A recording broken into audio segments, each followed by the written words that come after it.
మహారాష్ట్రలో next CM ఎవరనే దానిపై ఒక హై టెన్షన్ నెలకొంది. బీజేపీ కూటమి ఘన విజయం సాధించడంతో సీఎం అభ్యర్థిపై ఊహాగానాలు మొదలయ్యాయి. 25న మహాయుతి కూటమి సమావేశం జరగనుంది. ఎల్లుండి మీటింగ్లో సీఎం అభ్యర్థి ఫైనలైజ్ అయ్యే ఛాన్స్ ఉంది. సీఎం రేసులో ముందున్నారు ప్రస్తుత డిప్యూటీ సీఎం ఫడ్నవీస్. మహాయుతి కూటమిలో బీజేపీకి సింగిల్ గానే 126 సీట్లున్నాయి. అటు కూటమిలో చర్చించాకే సీఎం అభ్యర్థిని ఫైనలైజ్ చేస్తామన్నారు ముఖ్యమంత్రి ఏక్నాథ్ షిండే. ఇష్యూకి సంబంధించి ప్రస్తుతం ఉన్న ఇన్ఫర్మేషన్ తెలుసుకుందాం. మనం సత్యం మనతో న్యూస్ రూమ్ నుంచి జాయిన్ అవుతున్నారు. సత్యం, చాలా ఇంట్రెస్టింగ్ షిండే చాలా పాజిటివ్గా షిండే వర్కౌట్ అయ్యారు మహాయుతి విజయంలో అని చెప్పి మనం విశ్లేషణలు చూస్తున్న టైంలో ఎక్కువ నెంబర్ వచ్చింది బీజేపీకి.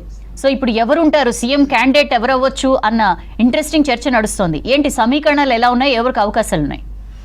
అంటే మహారాష్ట్రలో మహాయుతి కూటమికి మహారాష్ట్ర ప్రజలు క్లియర్గా మెజారిటీ ఇవ్వడంతో ఇక ఈ ఎన్డీఏ కూటమిలో ఉన్న 3 పార్టీల్లో సీఎం అభ్యర్థి ఎవరనేది ప్రస్తుతానికి దేశవ్యాప్తంగా కూడా ఆసక్తి రీతి. ఎందుకంటే ఇప్పటివరకు సిట్టింగ్ సీఎంగా ఉన్న షిండే నెక్స్ట్ ప్రభుత్వంలో సీఎంగా కొనసాగుతారా, లేక బీజేపీ దాదాపు 126 స్థానాల్లో ఆధిక్యతలో ఇంకా కొనసాగుతుంది.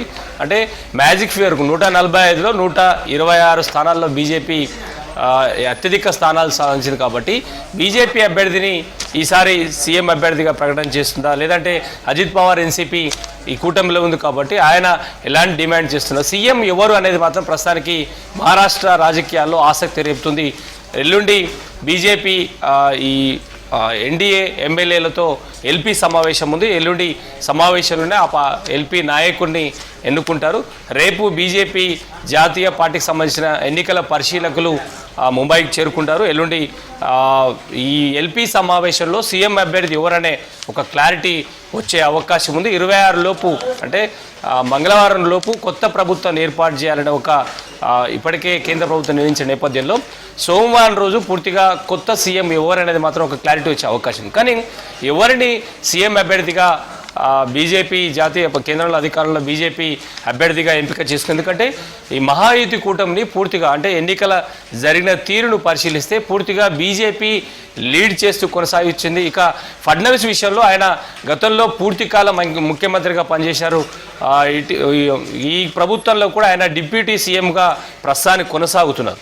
ఆయన ప్రాతినిధ్యం వహించే ప్రాంతంలో కూడా అత్యధికంగా బీజేపీ ఎమ్మెల్యే స్థానాలు దక్కించడం ఎక్కువగా గెలవడంతో ఇక ఆయనకు బీజేపీలో ప్రయారిటీ ఉంది. ఆయన పార్టీకి సంబంధించిన నేతలు ఆయన సన్నిహితులంతా కూడా ఈసారి అత్యధిక సీట్లు ఎవరు వస్తే వారే సీఎం అవుతారనే ఒక ప్రచారం ప్రస్తుతానికి బీజేపీలో కొనసాగుతున్న నేపథ్యంలో కేంద్ర బీజేపీ ఎలాంటి నిర్ణయం తీసుకోబోతుంది. ఎందుకంటే ఒక పార్టీని చీల్చి అంటే శివసేన పార్టీని చీల్చి షిండే వర్గంగా ప్రస్తుతానికి ఈ కూటమిలో కొనసాగుతున్నారు. ఇక ఎన్సీపీలో కూడా ఒక వర్గం ఇక్కడ చీలి ప్రస్తుతానికి బీజేపీతో కొనసాగుతున్న నేపథ్యంలో వీరిని కాపాడుకోవాల్సిన బాధ్యత కూడా ఎన్డీఏ కూటమికి ఉంది, లేదంటే కేంద్రంలో అధికారంలో బీజేపీకి ఉంది. కాబట్టి ఈసారి పూర్తి స్థాయి మెజారిటీ వచ్చినప్పుడు తమతో ఉన్న కూటమిలో ఉన్న పార్టీకి ముఖ్యమంత్రి పదవి ఇవ్వకపోతే జాతీయ స్థాయిలో కూడా ఎన్డీఏ విపక్షాలన్నీ కూడా ఎదురుదాడి చేసే అవకాశం ఉంటుంది. కాబట్టి బీజేపీ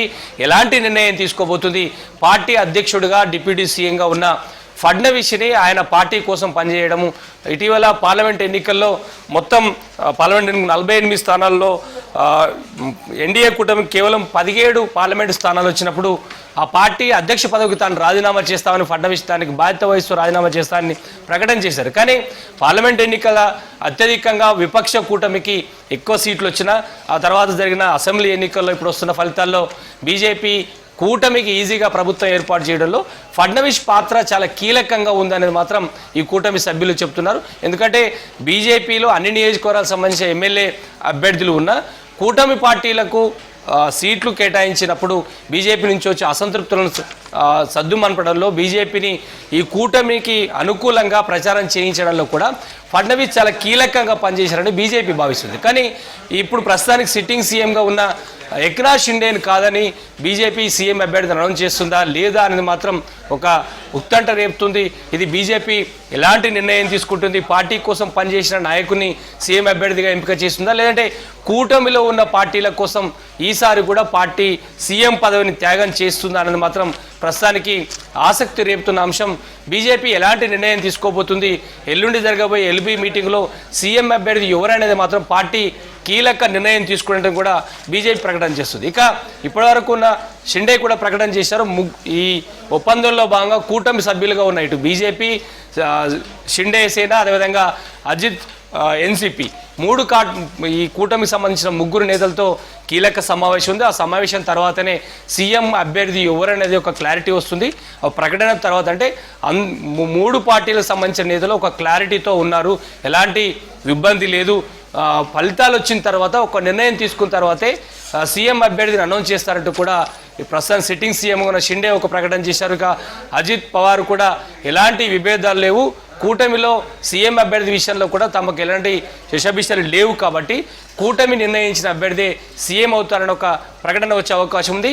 సోమవారం రోజు కీలక సమావేశం కొనసాగుతుంది. ఆ సమావేశంలో ఎల్పీ మీటింగ్లో కూడా ఎల్పీ లీడర్ని ఎంపిక చేసుకున్న తర్వాత 26వ తేదీ మహారాష్ట్రలో కొత్త ప్రభుత్వం కొలువు తీరే అవకాశం ఉందని చెప్పొచ్చు.